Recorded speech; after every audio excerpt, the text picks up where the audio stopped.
আসসালামু আলাইকুম রহমতুল্লাহ। সবাই কেমন আছেন? আশা করি সবাই অনেক অনেক ভালো আছেন। এই যে দেখেন, আজকে চলে আসলাম আমাদের জেলা হবিগঞ্জে, গ্রামে অবস্থিত দই মসজিদ। অনেকে জানেন, অনেকে জানেন না। তো আজকে এই মসজিদের সাইডে আছে মাজার, মাজার উপরে এখানে হুরুস চলতেছে। তো সবাই আসবেন, মসজিদটা দেখে যাবেন। মসজিদটা কিন্তু অনেক সুন্দর। ফুল মসজিদটা দেখানোর চেষ্টা করতেছি।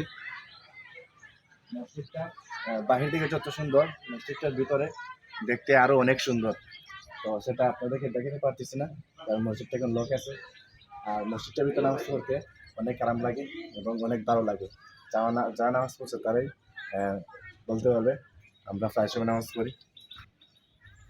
এই যে দেখেন, এখানে রয়েছে একজন আল্লাহর ওলি, যার নাম হচ্ছে হযরত শাহ মজলিস আমিন রহমাতুল্লাহি আলাইহি। আসবেন, জিয়ারত করবেন এবং মসজিদটা দেখে যাবেন। সত্যি কিন্তু মসজিদটা দেখতে অসাধারণ, একটি সুন্দর। এই যে দেখেন, আরো কত সুন্দর।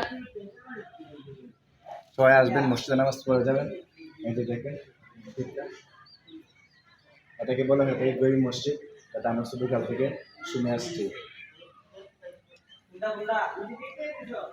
এই যে দেখেন, এই যে দেখেন কত সুন্দর। এটা হচ্ছে মসজিদের দোকান। দেখতে কিন্তু সত্যি সুন্দর, অনেক সুন্দর দোকানটা। এটা আগে ছিল না, মসজিদটা শুধু করে